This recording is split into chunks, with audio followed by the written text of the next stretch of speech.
যদি কখনো তোমায় ভুলে যাই, তুমি যেমন সাজা দেবে আমি মাথা পেতে নেব। পেলাম সেই মানব জনম বাবা, দেখার মতো নয়ন, সেবা দেবার মতো হাত। এখন ছিলাম না, আমার সম্পদের মালিক ছিল আমার পিতা। যেদিন তিনি থাকবেন না, সেই সম্পদের মালিক হব আমি। আবার আমি যখনই চলে যাব, আমার সম্পদের মালিক হবে আরও একজন। তার মানে কি, আমরা পরিবর্তন হব, আমরা একটার পর একটা বদলি হব। সম্পদ সম্পদের জায়গায় থাকবে না, আমার পিতার ছিল না, আমার থাকবে না, আমার পরিবার আমার সন্তানের থাকবে, কিছুই আমাদের থাকবে না। দুদিনের জন্য দেখাশোনা করলে সেটাকে মালিক বলা হয় না, সেটাকে ম্যানেজার বলা হয়। দেখাশোনা যারা করে তাদের কি বলে? কারখানার মালিক আপনি। দেখাশোনার জন্য যাকে দায়িত্ব দেবেন, সেই দায়িত্ব ব্যক্তি যে দায়িত্ব নেবে, সেই ব্যক্তি হচ্ছে ম্যানেজার, সে কিন্তু মালিক নয়। তা আমরা মালিকের সম্পদকে দেখাশোনা করছি, এগুলো কিন্তু আমার নয়। দেহটাও আমার নয়। দেহটা এখানে আসার পর পেয়েছি, এই প্রকৃতি থেকে পাওয়া প্রভুর কৃপায়। যে নামে আপনারা আমাকে চেনেন সেটাও তো আমার নয়। আমার কি মা? আমি আসার সময় আমার নামটা সাথে করে নিয়ে এসেছি কি? আমি যখন এসেছি, আমি আসার পর কেউ আমাকে এই নাম ঠিকানা দিয়েছে, তাই আমি সেটা ব্যবহার করে যাচ্ছি। তাছাড়া একটা সদ্যজাত শিশু মাতৃগর্ভ থেকে ভূমিষ্ঠ হবার সাথে সাথে আপনি সেই বাচ্চাকে দেখে বলতে পারবেন যে এটা হিন্দু না এটা মুসলমান না এটা খ্রিস্টান? বলতে পারবো আমরা? বলতে পারবো না। কেউ দেবে তবেই তো আমরা জানতে পারবো যে এটা হিন্দু না মুসলিম না জৈন না বৌদ্ধ না খ্রিস্টান। আমরা তখন বুঝবো, পরিচয় পাবার পরে। তবে পরিচয়টাও এই পৃথিবীতে এসে পাওয়া বাবা। তাহলে কি আছে আমার জগতে? কিছুই নেই মা, শুধু ভাগ্য। আমাদের এটাই সৌভাগ্য যে আমরা যে 84 লক্ষ জনই ভ্রমণ করেছি, 80 লক্ষ জনই কীটপতঙ্গ হয়েছি, তারপরে এই মানব দেহটা পেয়েছি। কত সাধনার পর পেয়েছি। একদিন দুদিনের সম্পদ নয় এটা, মাথায় রাখবেন। অনেক সৌভাগ্য, অনেক স্বীকৃতি, তারপরে এই মানব দেহ। বলার শক্তি, দেখার শক্তি, শোনার শক্তি, চলার শক্তি, সেবা দেওয়ার শক্তি, এই শক্তিটা যে পেয়েছি, পরিপূর্ণ দেহ, দশেন্দ্র স্বরূপ পেয়েছি, এটা শুধুমাত্র সাধনার ধন। কতদিন সাধনা করেছি আমরা? 80 লক্ষ জনই ভ্রমণ করেছি। জলজা নবলাক্ষানে স্থাবরা বিংশতি কৃমিয়া রুদ্র সংখ্যক পক্ষিণাং 10 লক্ষ কম 30 লক্ষানি পশু মানুষ্য 24 লক্ষানি মানবা। কত কষ্টের সম্পদ। জলের প্রাণী হয়েছি 9 লক্ষ বার। হরিবল হরিবল। সেখান থেকে ভগবান পাঠিয়ে দিয়েছে আবার। আমরা যা কিছু দেখতে পাই মা, জলের ভিতরে যত জীব আছে, তাই দেখবেন যারা প্রকৃত মানুষ হয় বাবা, যাদের মনুষ্যত্ব আছে, যাদের বিবেক আছে, তারা কখনো কারোর সঙ্গে দ্বন্দ্ব বিবাদ বা কাউকে খুন করা, মেরে ফেলা এগুলো করে না। যাদের ভিতরে মনুষ্যত্ব আছে। মানুষের আকার হলে তো হয় না মা, তাই না? মনুষ্যত্ব থাকতে হয়। যার আছে সে কখনো অন্যায়মূলক কাজ করে না, যার মধ্যে নেই সে করবে। যার ভিতরে অসুর ভাবাপন্ন আছে, যার ভিতরে হিংস্রতা আছে, যার ভিতরে জ্ঞান বিবেক বিবেচনা কিচ্ছু নেই, তারাই অন্যায়মূলক কাজ করে, কিন্তু মানুষ করে না। যদি বিচার করা হয়, মানুষ কখনো অন্যায় করে না, অমানুষেরা করে, যারা মানুষ নয়। জীব জন্তু কীট পতঙ্গ জগতে যা কিছু আছে, প্রত্যেকটা জন্ম তো আমরা পেয়েছি, সবাই পেয়েছি আমরা। শুধু আমি পেয়েছি তা নয়, আপনারাও পেয়েছেন। জলের প্রাণী হয়েছে 9 লক্ষ বার। যত প্রাণী আছে জলের মধ্যে, আমরা 9 লক্ষ বার জলের প্রাণী হয়ে জন্ম পেয়েছি। তার মধ্যে শেষ জন্ম বাবা শঙ্খ জন্ম। শঙ্খ হয়ে জন্ম পাওয়ার পর সেই শঙ্খ বেজে উঠেছিল ভগবানের সেবায়। সেদিন হতেই আমরা মুক্তি পেয়েছিলাম।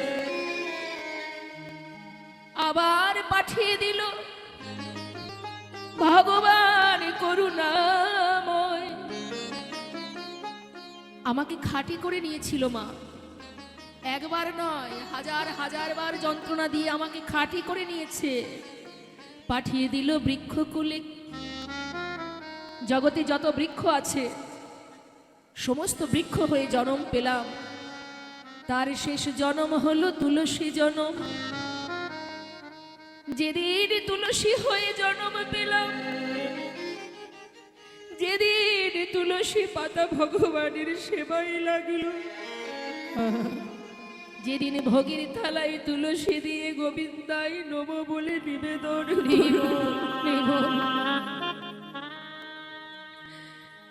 সেদিন হতে বৃক্ষকুল থেকে আমরা মুক্তি পেলাম।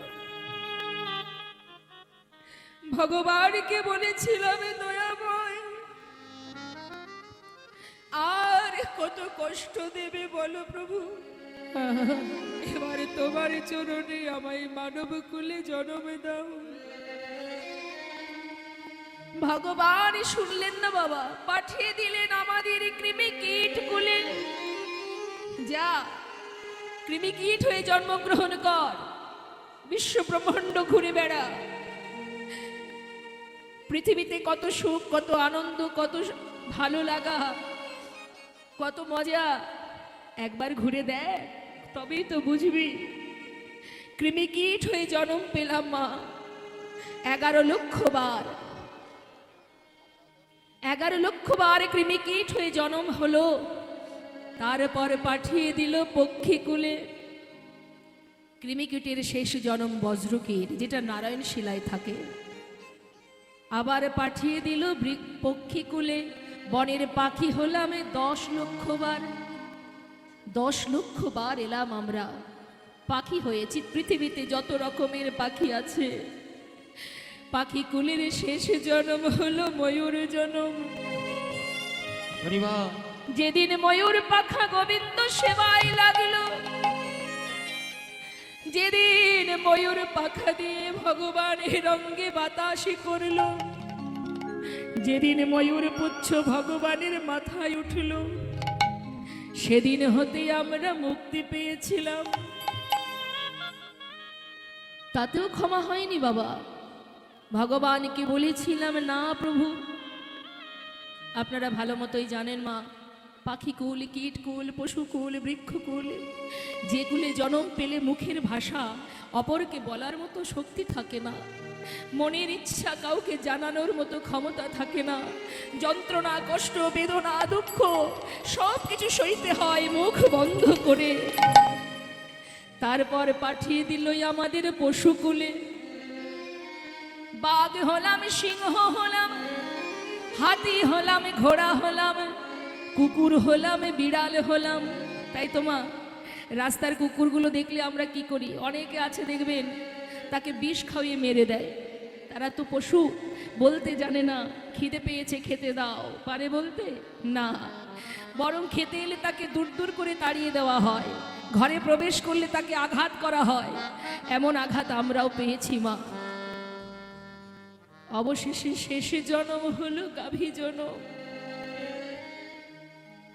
যেদিন গাভীর দুগ্ধটাকে দহন করে ক্ষীর ননি মাখন বানিয়ে প্রভু সেবায় দিল,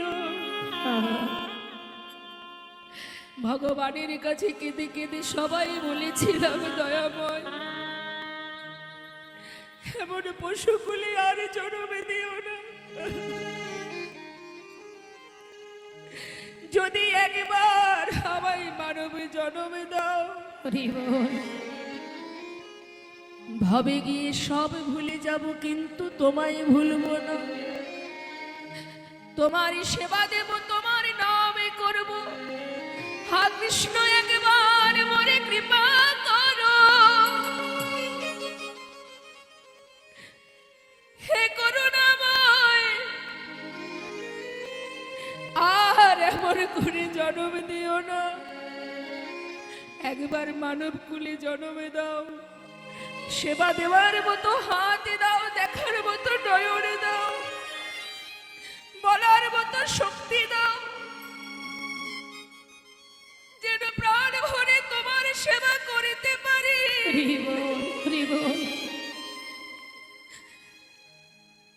ভগবান করুণাময়